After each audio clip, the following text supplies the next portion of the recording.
आवाज दो, worker unity जिंदाबाद, जिंदाबाद जिंदाबाद वर्कर यूनिटी जिंदाबाद, जिंदाबाद जिंदाबाद वर्कर यूनिटी जिंदाबाद, जिंदाबाद जिंदाबाद आवाज दो, आवाज दो, वर्कर यूनिटी जिंदाबाद, जिंदाबाद जिंदाबाद मेहनत हमारी लूट तुम्हारी, नहीं चलेगी नहीं चलेगी मेहनत हमारी लूट तुम्हारी। नहीं चलेगी नहीं चलेगी।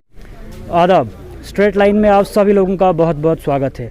पीएचई एम्प्लॉइज़ यूनाइटेड फ्रंट के जितने भी मुलाजमीन हैं डिस्ट्रिक्ट डोडा के, वो आज फिर से प्रोटेस्ट पे हैं। काफ़ी टाइम से जो है इनकी मांग थी कि इनको परमिट किया जाए, लेकिन हमेशा जो है सरकार ने जो है इनकी मांग को नहीं माना और आज भी काफ़ी टाइम के प्रोटेस्ट के बाद फिर ये आज प्रोटेस्ट पे आए हुए हैं। कहीं कोविड-19 की वजह से इनका प्रोटेस्ट जो है रुक चुका था, लेकिन फिर से जो है इनकी प्रोटेस्ट जो है अब शुरू हो चुका है। तब इनसे बातचीत करेंगे और इनसे जानने की कोशिश करेंगे कि आखिर किन किन दिक्कतों का इनको सामना यहाँ पर करना पड़ रहा है। सर, सबसे पहले आपका नाम जानना चाहूँगा। इरशाद हुसैन बेग। इरशाद जी, आपसे जानना चाहूँगा कि काफ़ी टाइम से जो है आपके प्रोटेस्ट जो है कंटिन्यूसली हम देखते आए हैं और कवर भी करते आए हैं, लेकिन आज काफ़ी टाइम बाद जो है फिर आपका प्रोटेस्ट आज जो है हमें देखने को मिला है। तो आखिर क्या वजह रह रही है फिर आज प्रोटेस्ट पे आना पड़ा? मैं सबसे पहले स्टेट लाइन्स का शुक्रिया अदा करता हूं, जितने भी बाकी मीडिया के कर्मचारी हैं उनका बहुत बहुत शुक्रिया। आप आते हो, गरीबों की आवाज़ जो है ये ऐवान इक़्तिदार तक पहुंचाते हैं, आपका बहुत बहुत शुक्रिया। दिल से, तहे दिल से हम शुक्रिया अदा करते हैं। देखें, एक बात मैं ज़िम्नन अर्ज़ करूँगा, मसला ये है कि थोड़ी बहुत गलती 2014 के बाद जो है वो हमारे डेली वेजर से भी हुई है, स्लिप हो गया उनको। मगर ये मैं साफ क्लियर बताऊँगा आपको कि जो 2014 के बाद जो तरीक़ा अपनाया हमारा यहाँ बीजेपी गवर्नमेंट ने, और उसके बाद जो हमारे यहाँ डोडा के नुमाइंदे हैं या जम्मू के नुमाइंदे हैं, जिनको ये बिल्कुल ना, हम यही बताएंगे कि जिनको बिल्कुल सियासी कुर्सियों को बैठना आता नहीं था, लेकिन हमने इनके कहने पे ये बोला था कि चलो हम, आप बता रहे हैं हम चेंज करेंगे। ये बोल रहे थे जो साबका सरकारें हैं इनको आता जाता कुछ नहीं है, ये आपका हक जो है वो खाते हैं। जो फंड्स रिलीज़ हो जाते हैं सेंटर से तो वो ये पूरी यहाँ नहीं पहुँचाते हैं या नहीं आपको देते हैं। लेकिन उसके बाद हमने क्या देखा? हमने एक ऐसा नंगा नाच देखा कि बीजेपी के जितने भी कार्यकर्ता हैं, जो 27 लोग जम्मू से क्या कहते हैं जीत चुके थे और 4-5 लोग हमने यहाँ चिनाब वैली से उनको जितवाया था। इन्होंने एक ऐसा प्लान बनाया जो गरीब, जो इनकी ऐसी पॉलिसी है, जो गरीब है उसको गरीब कर दो, जो अमीर है उसको अमीर कर दो। ये वो ब्रिटिश पॉलिसी थी, जब यहाँ से अंग्रेज़ चला गया था उन्होंने ये 2 पॉलिसियाँ बनाई थी। जब वो यहाँ थे वो यही पॉलिसी करते थे कि वो लोग खुद अमीर थे, वो अमीरों को अपने साथ रखते थे और गरीबों को ऐसा काम देते थे, वो गरीब से गरीब तर हो रहे थे। अब ये अफसोस से कहना पड़ रहा है। जैसे आपने सवाल किया कि जो हमारा प्रोटेस्ट है, यह आज का नया सिलसिला हमारा शुरू नहीं है, यह पिछले साल का है, जब इसके साथ गवर्नर साहब के साथ हमारे फ्रंट की बात हुई थी। जो हमारा कोर बॉडी जो हमारी थी जम्मू की, जब वो गए थे उनके साथ बात हो गई थी, बाज़ाब्ता तौर एक एग्रीमेंट हुआ था। वहाँ से भी गवर्नर साहब ने सेक्रेटरी से बात की थी, मुख्तलिफ 3-4 डिपार्टमेंट के सेक्रेटरी से बात की थी। उन्होंने बाज़ाब्ता ब्रीफ किया था उनको कि ये मसला जो है जम्मू कश्मीर में डेली वेजर्स का मसला जो है ये कैसे पेंडिंग रहा है। और गवर्नर साहब ने बाज़ाब्ता एक आश्वासन दिया था उनको बोला था कि ये इतना, और यहाँ बैठ के आपके मसले को हम हल करेंगे, सिर्फ मुझे टाइम दो 1 महीने का, जब तक ये डीडीसी का इलेक्शन हो जाए। और बाज़ाब्ता तौर वहाँ से आके हमने, जैसे बाज़ाब्ता इस वक्त सबसे बड़ी चेयर जो है, सबसे बड़ी पावर वाली चेयर जो है वो लेफ्टिनेंट गवर्नर की है हमारी जम्मू कश्मीर यूटी में, और उन्होंने बाज़ाब्ता तौर उनको वहाँ टाइम दे दिया। वो वहाँ से निकल आए, उन्होंने हमें बोला कि ऐसे बात है, हमने भी अपने साथियों को बोला। लेकिन आज पिछले साल फरवरी में उनके साथ हमारी बात हो गई थी, आज साल हो गया। अगर ऐसी बड़ी कुर्सी और ऐसी, मैं कहता हूं कि जम्मू कश्मीर की करीम हम जिनको बोलते हैं, और वो सबसे बड़ी चेयर, सबसे पावर वाली चेयर हमारे साथ ऐसा धोखाधड़ी करे, ऐसा झूठ बोले, तो हम जो उधर सेंटर में बैठे हुए लोग हैं, ये तो बहरहाल उनका अकस है, यहाँ बैठे हुए जो पीएमओ में बैठे हुए लोग हैं, बहरहाल इसका मतलब है ये सारे लोग झूठ बोलने वाले लोग हैं।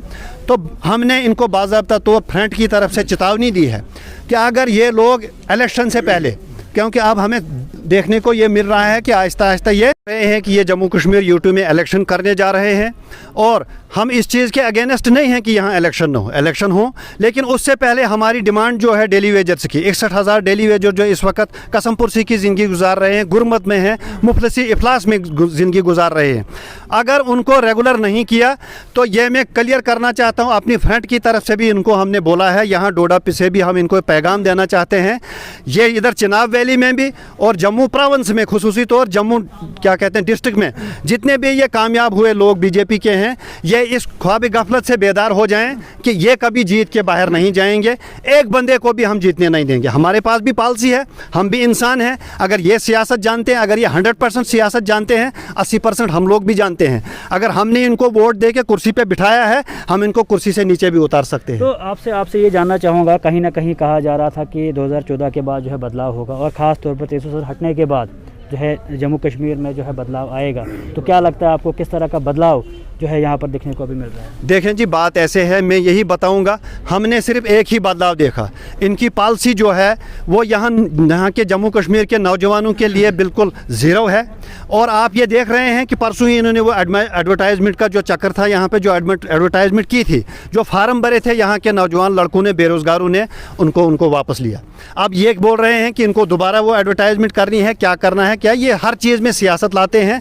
जहाँ एक बंदे की हमदर्दी चाहिए, वहाँ ये बीच में सियासत लाते हैं। तो क्या लगता है अगर कहीं ना कहीं जो है आपकी मांगों को पूरा नहीं किया गया, तो किस तरह के कदम जो है अब आगे आने वाले टाइम में लिए जाएंगे? देखिए, मैं इन शॉर्ट बताऊंगा, इसके लिए मेरे ये साथी जो हैं ये क्लियर करेंगे।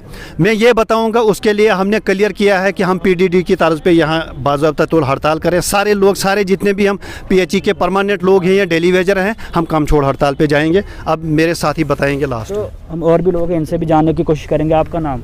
जी, मेरा नाम इश्तियाक अहमद है। इश्तियाक जी, आपसे भी जानना चाहूँगा कि काफ़ी टाइम से जो है आपकी जो है देराना मांग है कि जो है हमें परमिट किया जाए, लेकिन कहीं ना कहीं जो है ज़्यादतियाँ जो है आपके साथ हो रही है, तो इस सब को लेकर आपका क्या कहना है? देखिए, ज़्यादतियाँ तो बहुत ज़्यादा हो रही हैं, क्योंकि जैसे मेरे साथियों ने बताया कि पिछली हुकूमतों ने हमारे साथ कितने धोखे किए, कहाँ कहाँ धोखे किए। उसके बाद 2014 में एक नारा लगा, शायद आपको भी याद हो, कि जम्मू में जब मोदी साहब का एक जलसा था, ललकार रैली थी, तो वहाँ एक नारा लगाया गया था।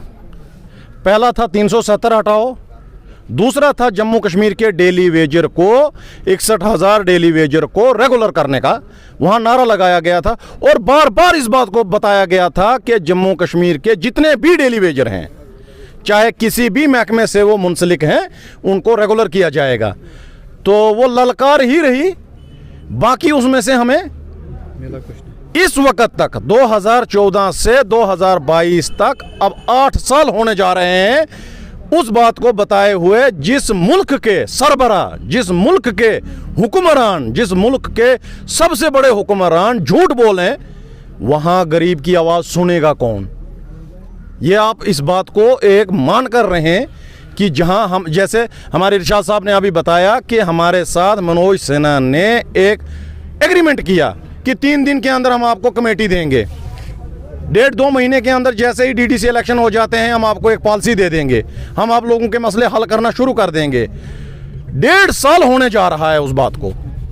आप देखें, DDCs बने हुए 1 साल हो चुका है, अब 1.5 साल इस बात को होने जा रहा है कि उनसे वो 3 दिन वाली कमेटी तक ना बनी। अगर वो झूठ बोल रहे हैं, वो इतना बड़ा हमारे साथ धोखा कर रहे हैं, जो यहाँ से पीछे कहा जाता है कि नहीं जी हाँ, इस वक्त सियासी हुकूमत है ही नहीं, यहाँ एक ब्यूरोक्रेसी चल रही है। ब्यूरोक्रेट को एक सियासत से कोई वास्ता नहीं होता है, क्योंकि ब्यूरोक्रेट इंडिपेंडेंट माना जाता है। अगर उसने कमिट की तो वो करता है, नहीं की तो नहीं करता है। कहा जा रहा था यूटी बनने के बाद मिनिमम वेजेस एक्ट भी दिए जाएंगे। देखिए, मिनिमम वेजेस एक्ट तो यहाँ परसों शायद आपने देखा होगा, यहाँ आकर हमारे होम मिनिस्टर ने क्लियर किया कि मैंने जम्मू कश्मीर को ये इसका अप्रूवल दे दिया है, मिनिमम वेजेस एक्ट का अप्रूवल मिल चुका है। लेकिन सिर्फ जबान से, मैंने कहा ना, जहाँ के हुक्मरान झूठ बोलते हैं, जहाँ हमारे सबसे बड़ा सरबराह ही झूठ बोल रहा है, तो वहाँ बाकी लोग आकर अगर थोड़ा सा झूठ बोलें, वो भी अपना मस्का लगाकर, इसलिए अपना रास्ता हमवार कर रहे हैं कि आने वाले दिनों में शायद, अंदाज़ा है, हकीकत नहीं है, अंदाज़ा है कि ये लोग इलेक्शन करवाएं। अगर इनको लगा कि हमारी ज़मीन मजबूत है, जो मौजूदा सरकार इस वक्त सेंटर में मौजूद है, उन्हें लगा कि हमारी हुकूमत बनेगी जम्मू कश्मीर में, तो वो इलेक्शन करवाएंगे, वरना इलेक्शन नहीं होगा। क्यों? मांगे कहीं ना कहीं जो है पूरी नहीं की जाएंगी, तो किस तरह के कदम जो है अब आगे आने वाले टाइम में? हमारा यहाँ तक हम रिक्वेस्टें करते रहे, हम इल्तिजा करते रहे, आज भी हम एक बार ये मैं आपको क्लियर कर दूं, एक बार हम फिर इल्तिजा कर रहे हैं कि हमारे मसले को चंद दिनों के अंदर हल किया जाए।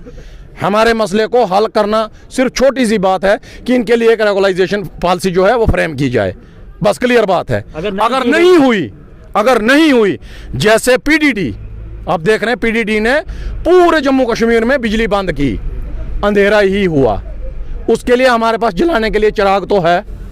अगर 2 दिन नहीं आए, हम कुछ ना कुछ करके थोड़ी सी रोशनी अपने दीनी जलाकर कुछ करके करेंगे।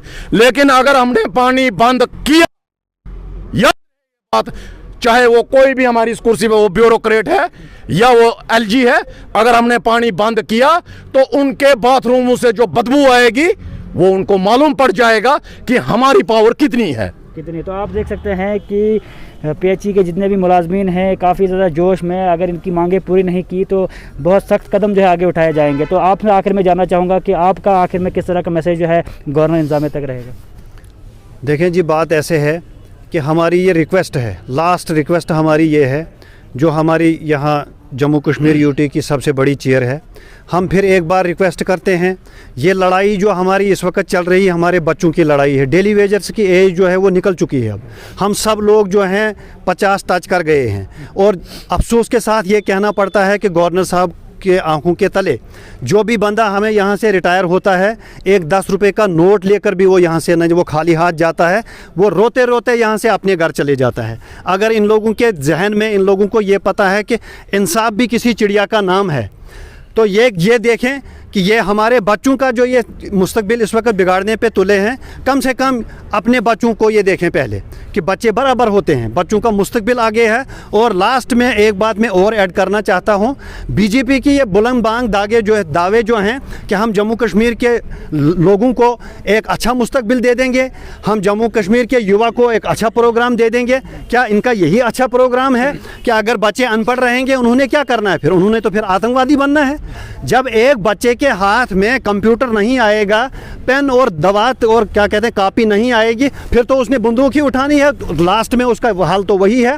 और ये लोग जो इनके पास जाकर जो ये इनके गुलाम हैं, जो पैसे के गुलाम हैं, मैं क्लियर करना चाहता हूं, जो करप्ट लोग इनके साथ हैं, बीजेपी वालों के साथ जुड़े हुए लोग हैं, वो इनको ये अच्छे काम करने नहीं देते हैं। अगर मैं ये क्लियर करूँगा आपको कि अगर बीजेपी वालों ने डेली वेजरों का ये काम नहीं किया, बीजेपी का नाम यहाँ से ख़त्म हो जाएगा जम्मू कश्मीर से। ये मैं क्लियर करना चाहता हूँ। आपसे ये जानना चाहूँगा कि आपका प्रोटेस्ट जो है खाली ऑफिस के अंदर ही रहेगा कि यहाँ आने वाले टाइम में आप भी हमें सड़कों पे देखेंगे? देखें, बात ऐसे है कि ये शुरुआत है, ये उसी प्रोग्राम की शुरुआत है जो पिछले साल शुरू हुआ था। कोविड के चक्कर में हमने इसको पोस्टपोन किया था, और जब कोविड ज़्यादा आ गया था, पॉजिटिव स्ट्रेंथ ज़्यादा आ गई थी, उस चक्कर में हमने इसको रोक लिया था।